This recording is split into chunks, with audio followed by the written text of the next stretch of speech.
Alright, for today's tutorial, we're going to learn how to model a realistic cup.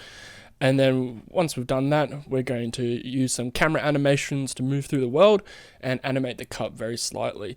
So if I play it back now on the left hand side, you can see what we're aiming for.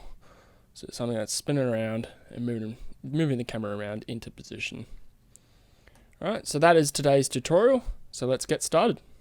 Alright, what we're going to do is going to open up a new Blender file.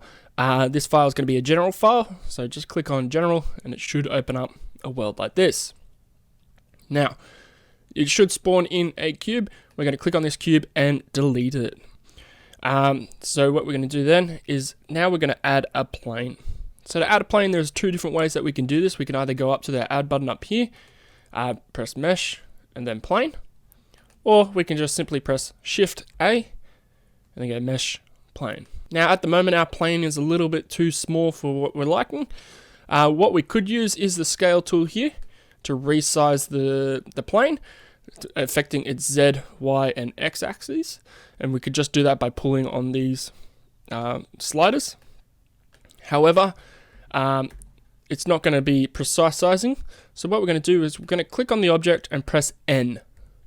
This should open up our transform control. And you can see that we can change our positioning, we can change our rotation, and we can change our scale.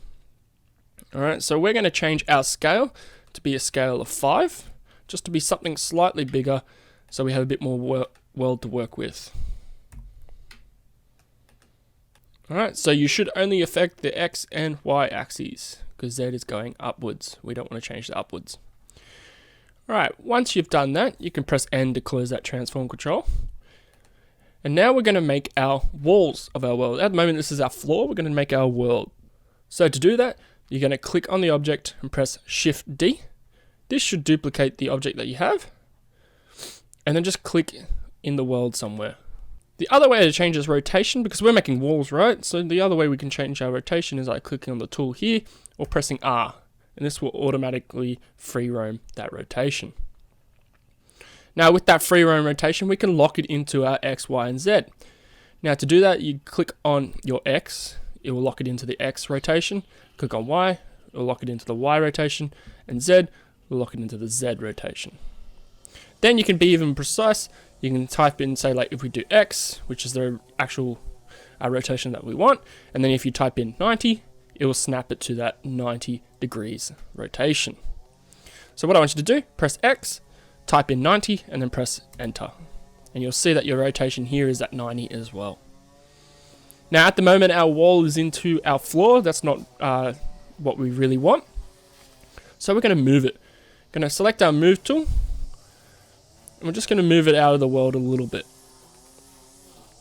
Now we could spend some time going, I want to move it in here, move it closer and closer and spend some time, but there is actually a tool called the snapping tool to make this a hell of a lot easier. So up here where the magnet is, it's our snap tool. So you can press Shift Tab to do that, or you can just click on that. And then in this box next to it, we can snap it to certain things. So we can snap it to our increments, we can snap it to our vertex, our edges, our faces. In this instance, we're going to snap it to our edge. Alright. Then you're going to select on your tool and just anywhere other than the arrows, or inside that circle, sorry, move your mouse onto the edge that you want it to snap to and hit the corner. But check your work before you move on and make sure that it's at the edge of that plane. Now we need another wall in here as well, so we're going to go Shift D again to duplicate that wall. And this time we're going to rotate on that Z axis, and we're going to go 90 degrees again and press enter. Then you're going to move that wall, same way you did before, into that corner right here. Now if you want to get really precise, you can hold in, you can zoom in before you do it, and spend some time really refining it to make those walls match up. Now just as a reminder, everything that we spawns in the center of this cursor here. So if I moved our cursor anywhere, this would be where it would spawn. So we can change that by pressing Shift S. And you can choose places where you want your world origin or cursor to go to. So the world origin is where it's at the moment. But we can go, say, like, if we select an object, we can press Shift A and snap to select it.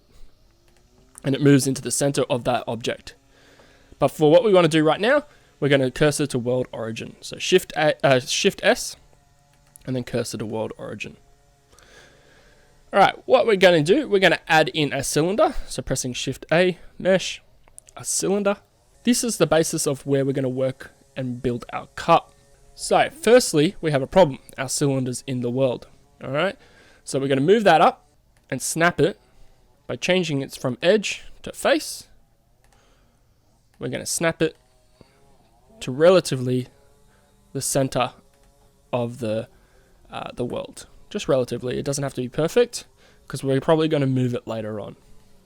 Now to move around the world, if you don't know, scrolling with the middle mouse goes in and out and zooms. If you hold down Shift and click in the middle mouse, you can pan across left and right and up and down. Alright, so I'll be using these tools at times. Now what we're going to do, we're actually going to go to edit mode and begin editing our cut. So firstly, we're going to click on our object. I'm going to turn off snapping for now, just to make it easier. We're going to click on our object, press Tab, and it'll make us go into edit mode. Now, we could use this edit like this and have it freeform in different views, but we're actually going to snap it to our front view. Now, to change our views, there's two different ways or multiple different ways that we can do this. So you can go View, Viewpoint, Front, and that'll snap it to our front view.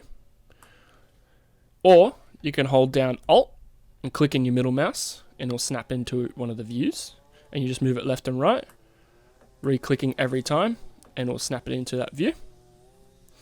Or, as you can see in the viewpoint, if you have an extended keyboard, you can click the numpad. But we're going to use our front view for now. I'm just going to zoom in and hold Shift and click mouse to move in. So this just makes it a lot easier to work with because we're working in a 2D world right now, rather than a 3D world, so we can make these amendments that we want to do. Now, what we're going to do is we're going to use what we call a loop cut. Alright, a loop cut. Now, the easy way to do that, you can either use this tool and click in and do it, or the way that I'm going to do it is press Ctrl R, and it'll snap it into the middle. So, at the moment, if you click, and then you can move it where you want to do it.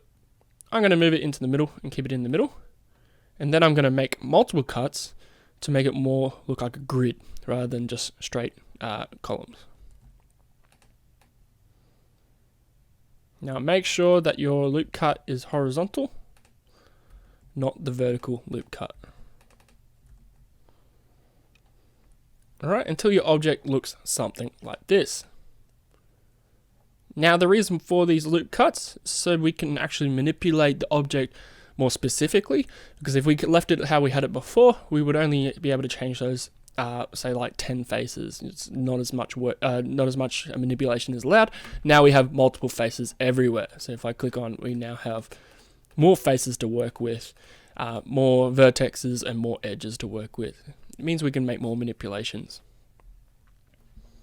So what we're going to do now, we're going to shape how our body of our cup looks. So the way to do that is that we're going to change from being faces and we're going to use our edge select. Alright, so that we can select our edges. Now I don't want to go through here and click on one edge, hold down Shift, click on another edge, as that will take a long time and a long process to do. So instead, what you can do is you hold down Alt and you click on one of the edges, and it'll hit all the edges in the horizontal axis. Now using the scale tool, we're going to actually shape it down to make it look more like a cup. So if I click on the scale tool, you'll come up with this axis here. And we're just going to use just a freeform a little bit. Now don't go too drastic with it, it is just a cup. But I'm going to go through and bend and shape my cup into the size and look that I want. So if I go down here, shape it down, cups usually have a bottom end, and then so on and so forth. So do this and make your shape of your main cup.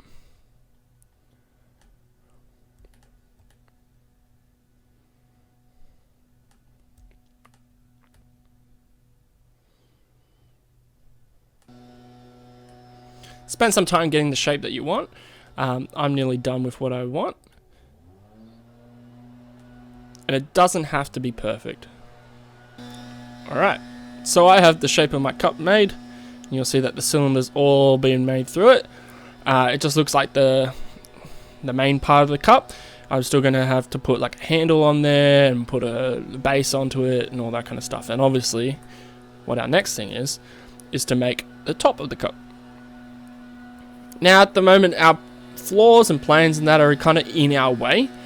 So what we're going to do, we're just going to rename these. So if you come over here into the layers, we're going to select on the layer and rename it.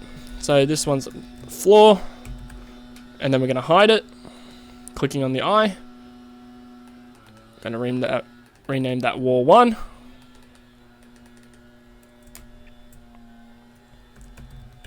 And hide it. And same thing, wall 2. These are just practices to make sure that you can remember what everything is, and I'm going to change my cylinder to be cup, just so I remember what it actually is. Alright, once I've hidden my walls, you should just have your cup in your world now, whatever your cup looks like. Now we're going to work on the base of our cup first. So what we're going to do, just going to change the angle of our camera, select the face, then go back to our viewpoint front. Just remember, 2D worlds are easier to manipulate than 3D worlds. I'm just going to zoom in a little bit. And I'm just going to extrude the base of the cup so that it has just a little bit of a base. So we're going to press E, or we can select our extrude tool, which is here. But I'm going to press E and just move it down, just to give it a slight base to our cup, so it has somewhere to sit. Then what we're going to do, we're going to delete the inside of our cup, because at the moment it's just a cylinder. So to do that, we're going to select our face, press X to delete, and we're going to delete face. So now you should have a base for your cup, and you should have the hollow cylinder.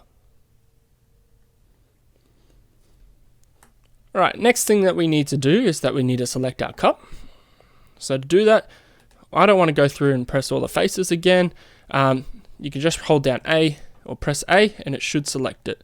So if you don't have it selected, press A and it should select all the object. As simple as that, very quick. Otherwise, if you do a selection like this, you'll miss faces on the other side. So press A and it does all faces and all edges and vertex. Now we're going to go back into object mode. And this time we're going to apply a modifier.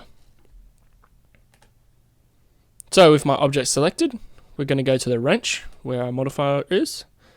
And we're going to add the modifier solidify. This is to thicken the walls in here. At the moment, it's got like a 0.01 meter of a thickness. So we can change that and add in thickness to our cup. Now, you can decide how thick you want your cup, but obviously we don't want something silly like that. We want, say, just a relatively normal thickness around our cup. Now, say you don't like that sharp edge, for example, we can fix that a little bit later. But if you also look into your wireframe here, you can see what the inner thickness is doing, and you can see how it's making that cup. So I'm going to go for about a point, say 7 or 8, maybe a 0.8. And that's completely up to you.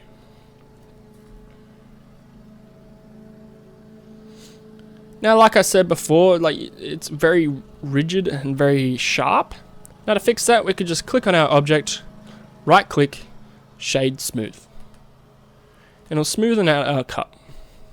Now it's starting to look more like a ceramic cup.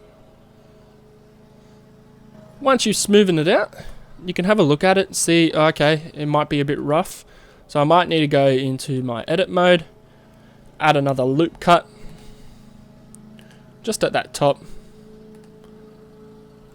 And I'm just going to refine it a little bit more. Maybe so, bring it down maybe.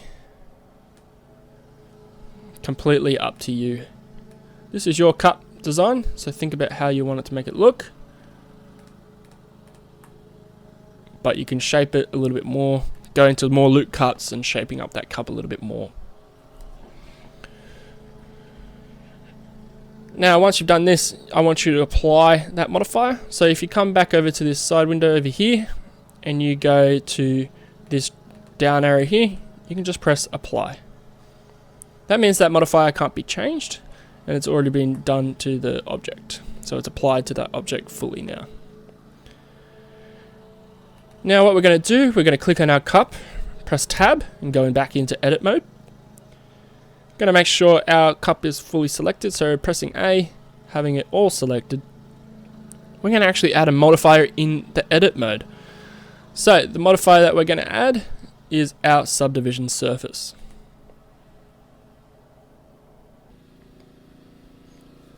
Then what we're going to do, we're actually going to make the handle of our cup. So to do that, we're going to go view, and we're going to go to our right hand side. Let's just pick our right hand side. Now what I'm going to do, I'm going to change it to face select, and I'm going to select two faces relatively near the top of our object. Then I'm going to go back to our front view, and I'm going to do it from this view. Firstly, what we're going to do is we're going to extrude it out. So press the E button and just extrude it out slightly. Now at the moment, my handle is going to be pointing out this way, and it's just going to spin in a weird way. So I'm just going to, whilst selected, press R and just rotate it down ever so slightly. So it's pointing more direction that would make sense for a loop. Then we're going to use the tool called the spin tool, which is down here on the left hand side. We're going to click on the spin tool, and you'll notice that it points to the world origin, or the cursor, sorry. So whatever we spin in this instance, if we spin from here, it will spin from the origin, the cursor origin now, where it is right now, which won't work for what we want because that will make a huge handle. So what we're going to do, we're going to click on our cursor here, and we're going to put it in roughly the center of where our hand would fit into our cup.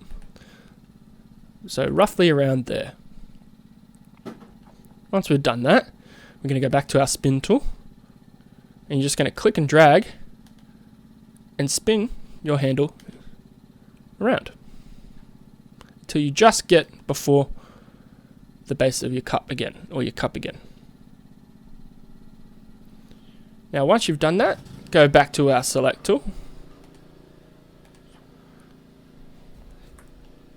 and you've got the basis of your handle forming. Now if you do this handle in your free form, sort of like this, it's not going to spin nice and perfectly.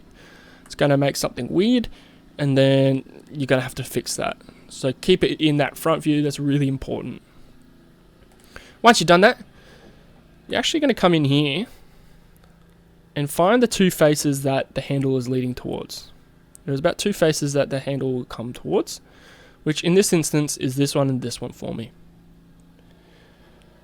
So what we're going to do, we're going to delete these two faces here. So click, press delete face, click or X, delete face, two ways you can do it. And we're also going to do it on the handle.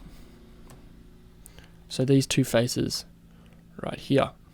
So click, shift, have both selected, delete faces. So they're both open at the moment.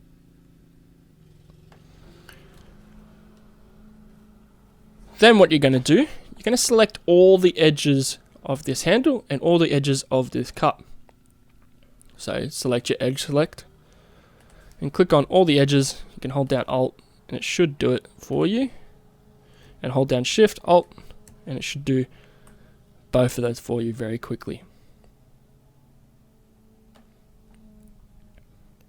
Then once you've done that, you're going to press F3, or if you're on a laptop, function F3. And you're going to search for a thing called bridge, edge, loops. And then press enter. This should connect it in here, but don't click anywhere else at the moment, because it will come up with this little settings down the bottom left here. And if you open that up, you can actually change some of these. So we can click on the merge.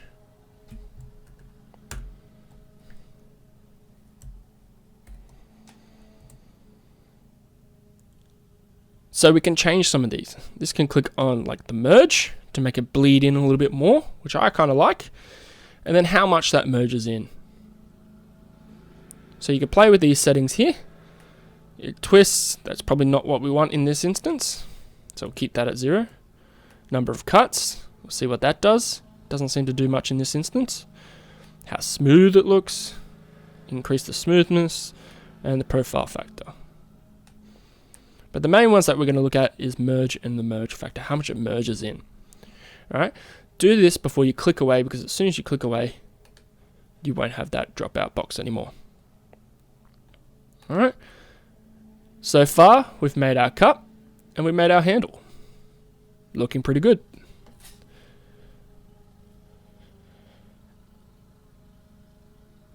Now before we move out of here, we have a modifier on, so we're going to apply that modifier.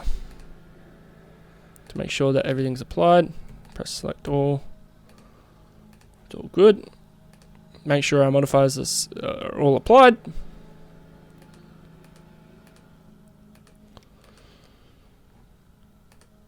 By going back to object mode and apply. That should be all done. I'm just going to move my cursor back to the world origin. So pressing Shift S, pressing world origin. So it's just back in here. In case I want to add some more things into here. Now I'm also going to move, I know we moved our cup before, but I'm going to move it back to the world origin. So clicking on it, pressing Shift S, we're going to move the selection to the cursor. And then I'm just going to move the selection up.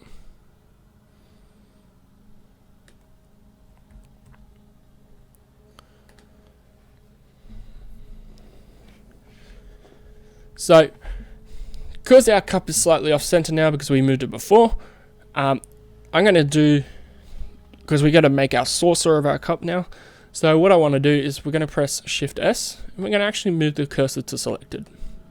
So have your cup selected, press Shift S, and then move your cursor to selected. It'll put it right in the center of your object like I showed before, because we're going to make our cursor and then we just only have to move it. We don't have to line it up and all those things again. So to create a saucer, what we're going to firstly do is press Shift A to add an object. And we're going to add what we call a circle, just a simple circle. Now the same thing happens if you click out of this drop down will disappear. So it's really good to keep it up right now because we're going to add some things and make sure that we have it all sorted. So our vertices and radiuses should be alright. We're just going to change our fill type though. Instead of just being a line of a circle, we're going to have n-gon, which fills it in, fills in the face. Alright, and then that should make our circle what we want. Then we're going to also click out of here. We're going to click back on our circle. We're going to scale the size of it. We're just going to scale it slightly bigger than the cup because it is a saucer. It's supposed to sit in the cup's supposed to sit inside of it. So you can just do that by eye. You can go, okay, well maybe my saucer should be this big, or it should be this big. This is really up to you. But I'm going to make my saucer just big enough, like so. Then what we're going to do, we're going to snap it to the bottom of the cup. So we're going to snap it down to the base of our cup. And to do that, we're going to change a little bit of the settings here. We're going to change snap width, instead of closest, we're going to snap with center. So then we're just going to click and snap, and I'm just going to move it into roughly the center. It's okay, I can move it later if I need to. But its position at the moment is much better than what I thought or had before. Then what you're going to do, you're going to select the saucer and you're going to press tab. We want to go back into edit mode. So we've already scaled it to the size that we want. but we're going to extrude down the z-axis slightly. So we're going to do this the same way that we did it before with the cup. So we're going to select the face select the bottom face of our saucer, which is actually the only face.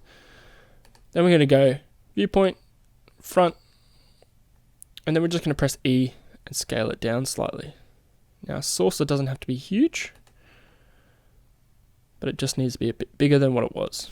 Make it into an object that we can work with. Then we're going to select our saucer again, so pressing A. Modifier, we're going to add a subdivision surface. And you'll see, it will make it sort of like a shell kind of look, which I don't mind. But you can change your levels of cuts, how it looks, so you can see what it looks like in here. Change the render to whatever you want, and then you can come in here and change the quality. You can come in and play with the settings just a little bit. See what you can get. What you can go with simple, and see what it does. But I'm going to use the Catmull Clark, and I'm just going to make it sort of like a shell kind of look, because I kind of like that look. Alright, so it looks like that. The saucer looks like that. Now, just like with any modifier, we're going to apply that modifier afterwards. We need to be back into object mode and just apply that modifier once you are happy with what you got. Alright. Then what you need to do is that we're going to rename our circle and call it saucer. But we're actually going to parent our saucer and our cup together so that they move all together. Alright. So to do that, we click on our cup, we click on our saucer, press Control P, and then parent to object. So now you'll see, if I move my cup,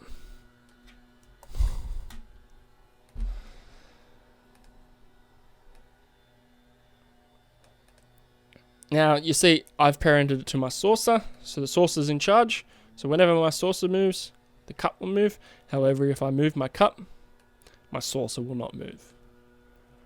So it's wherever you clicked first. So I had the saucer be the parent, and then now it moves the cup as well. And you're just going to be aware of that.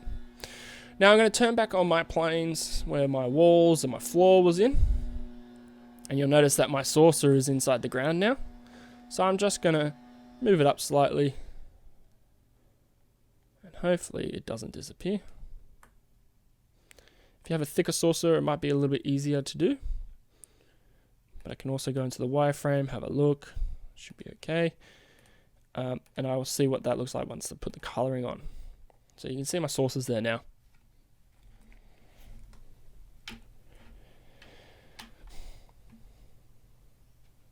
Now, we want to add some materials into here, because if we look at our render view at the moment, it's just a white ceramic cup with a blended in saucer that doesn't really show. So, what we're going to do, firstly we're going to do the cup. We want to get that glassy texture. So, to do that, we're going to go to the materials properties with our cup selected, press new, and then I'm just going to change it to be a bit more wider than this. But then we're going to scroll down and we're going to find the things that says roughness. We're going to change that to completely 0. And then we're going to find where it says transmission, the first one, the top one. We're going to change that to 1. Now if I go to my render view now, my cup, once it renders, should be clear. But if I go into my shading view, it should look a metallic-y kind of look. If the rendering was working, it will show that you have a nice clear cup. That's okay, we'll see that when we render out our image.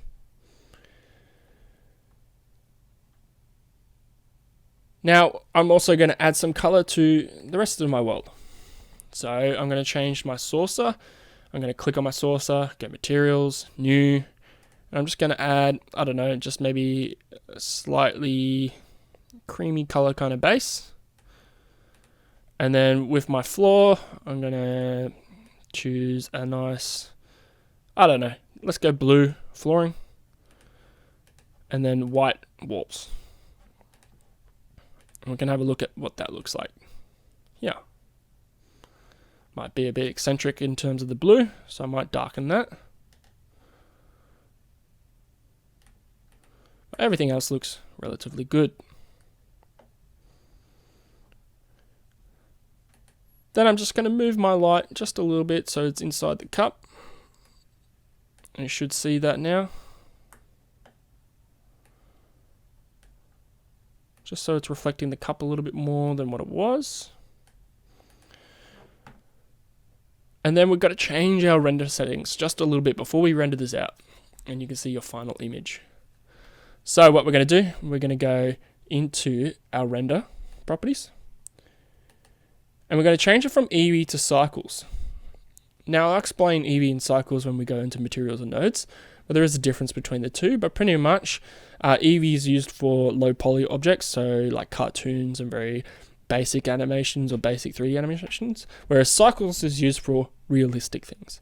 Now when we're rendering, Eevee takes is a lot quicker, whereas cycles is a lot longer. I'll go into more detail later.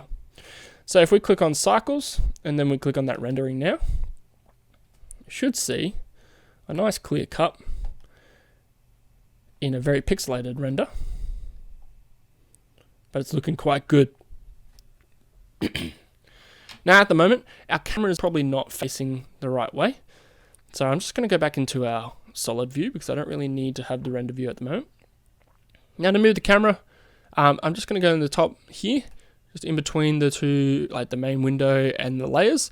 And I'm just going to click and drag to the left, and it should make a second window for me.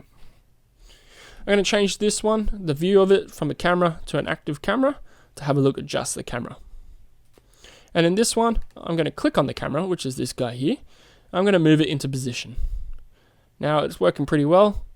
I didn't have to do much, but you can move it around, move the transform, you can do it freely, or you can use the rotation tool to change where it wants. If you also want, you can change the lens and change how it looks zooming in and zooming out kind of thing. So I'm going to choose that kind of one. Now once you've done that, let's have a look at our image by going to render image. Now you'll notice that this will take a hell of a lot longer than your other project that you've done, as we have to render 510 tiles and we're only up to number 7, and it's just telling you how long it thinks it's going to go. So I'll speak to you once this is done. So there you have it. There is our final rendered image. This is actually what I want you to submit into Google Classroom for me, but there is a little bit more to this tutorial. But firstly, if you want to export that, you go image, you go save as, and then just save it where you need to. So I'll just save it cup blender and then save image as. But that will be the image that I need you to submit into Google Classroom.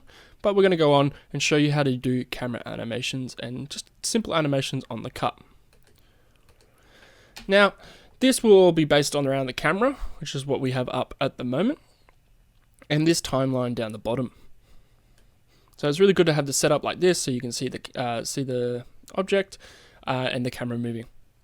Now, it works just like 2D animation with keyframes, but we're going to use this thing called auto keying. It just makes it a hell of a lot easier. So pretty much auto keying, all that means is once we move the camera, so if I change the lens into a position and slightly move it back, it will set a keyframe for us. I'm going to set that keyframe first, the one that we've already done, as our first thing, and then I'm going to move to say like 60 frames. And in this frame, I'm going to zoom in. So a little bit finicky at times.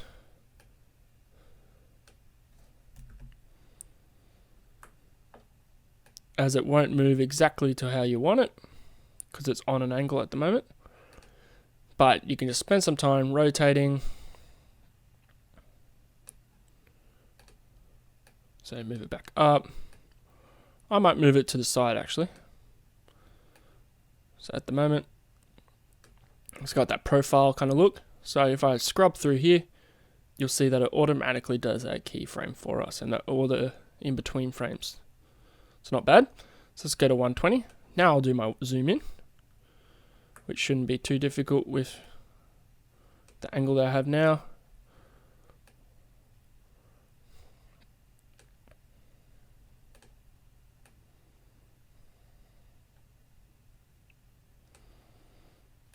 Let's go ahead and have a look at that. So, okay, so 0, 60, 120, and then say 180. I'm going to put it directly above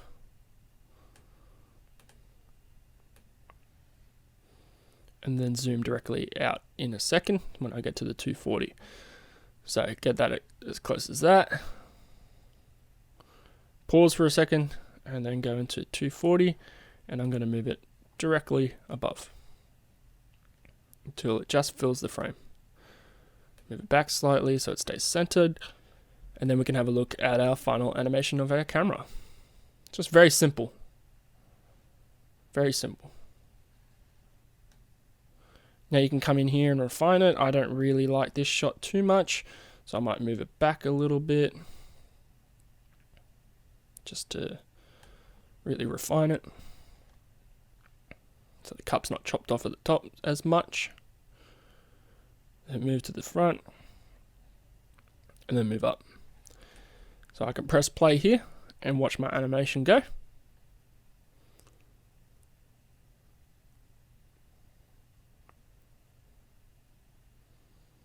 Perfect. Now the same thing works if we want to do another object and make that animate. So if I clicked on that object, you'll notice that all the keyframes have disappeared, because now we're working on this object. So what I'm going to do is I'm actually going to just move that just ever so slightly.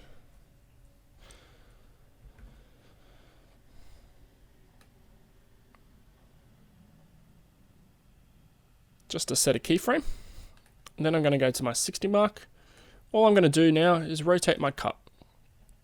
So select my cup, rotate to a certain point. I don't know what happens to my saucer.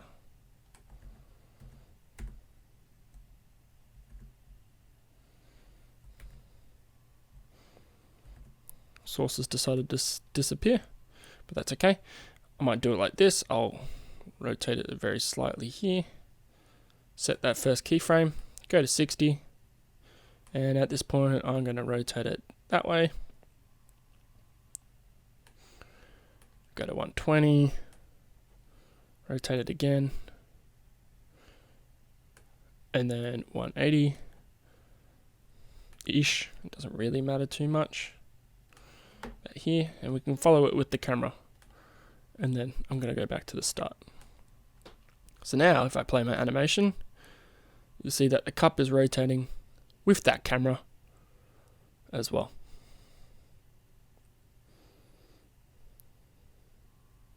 Now I want you to have a practice with that. Just play with the keyframes and animations. I don't want you to render it out because it will take a long time. But just play around with the animations, the keyframing, see what you can do. And that's the end of this tutorial.